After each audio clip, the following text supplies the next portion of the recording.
Hello, Maestros. My name's Mahan, and we're here to maximize our workflows. This episode, we are going to pull the headlines from a site and speak them. And it would be pretty reasonable and easy if all we had to do was select all copy, filter our clipboard, and then set our clipboard to our speak text action. But the problem is our filter clipboard action doesn't provide us with the process that we want, because what we want to do is be able to filter out all text that is bold and in larger font than larger font than the rest. So, I mean, if all the headlines were all in one spot like this, then all we would have to do is start the record mode and then select it and then set that to our clipboard and speak it. But if it's all over the place like this, we're gonna have to use AppleScript to get it done. So let's do it. Command A, select all copy, switch over to our text editor because we're using text editor to process the text because Safari cannot do it for us. So let's go ahead, open up AppleScript, and I'm going to type in our sweet vocabulary words, that is get. Use the get command for this process to get, and we're also going to use the whose clause. We use that to filter. We're going to use that to filter, and we're going to count. What are we going to count? We're going to count some paragraphs. And paragraphs of what? Paragraph of a document, of course. All right, so let's go ahead and get started. So tell application text edit, if we're using text edit, to get the paragraphs. Get the paragraphs of document 1. Give that a run. You can see now that it has grabbed all of our text here, but we just want the text that is in large font, so we can use the whose clause. So whose font contains, use our bold. So if it contains bold and is a larger font, so and size is 26. So this, because here this is 26, bold and 26.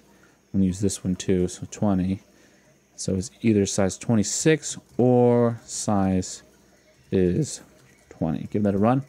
Now you can see that we have a smaller list of items. So let's go ahead and copy what we just made over into our AppleScript action. Paste that in. And instead of ignoring the results here, we're going to save our results. So we're going to save that list to our temp variable.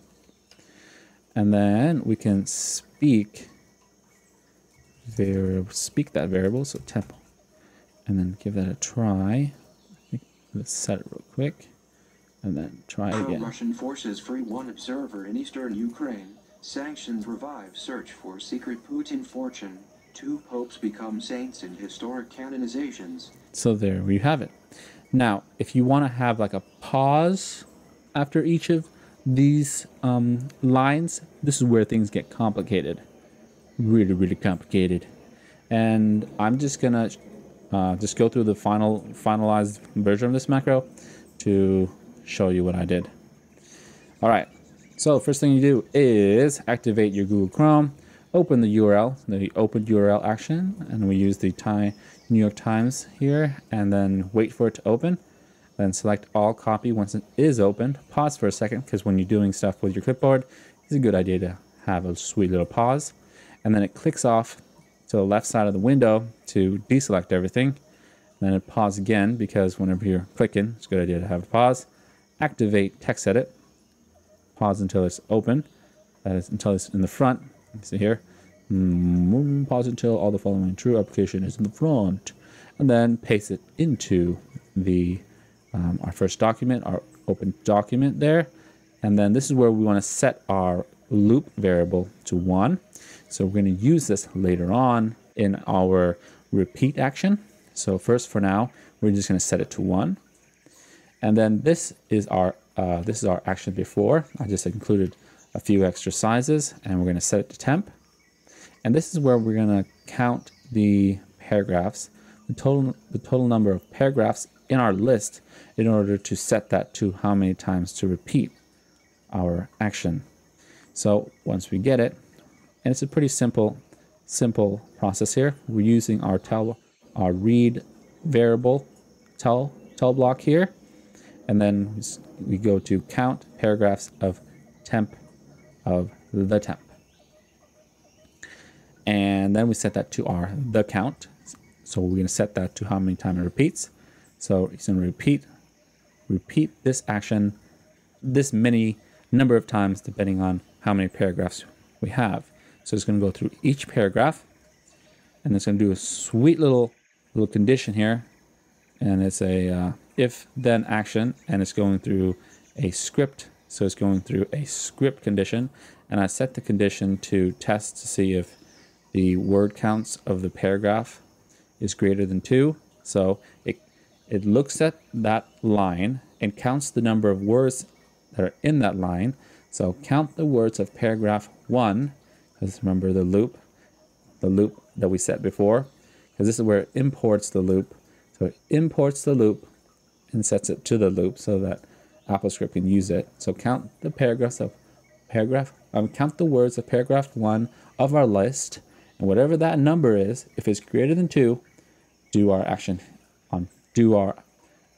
If not, you do our otherwise action.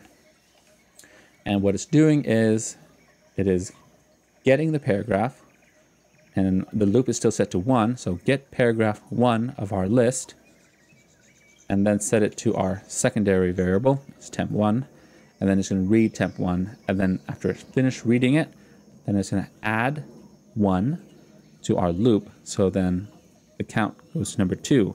So the next time it activates this action, the next time it repeats this action, it'll get the paragraph 2, and then 3, and then 4, and so on.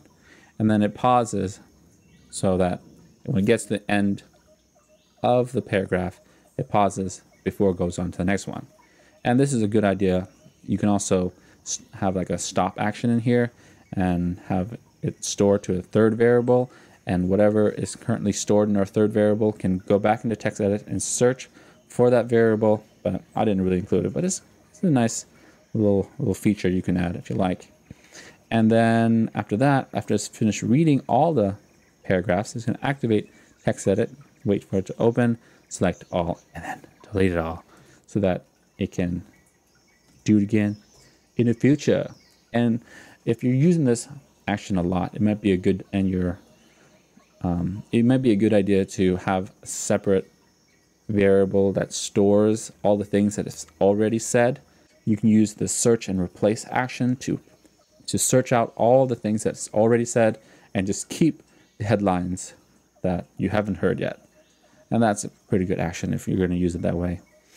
And yeah, so let's go ahead and give it a try. Shift F10, finished. So it activates the website, selects all, clicks off screen, activates text editor, processes it, and then Pro-Russian forces free one observer in eastern Ukraine.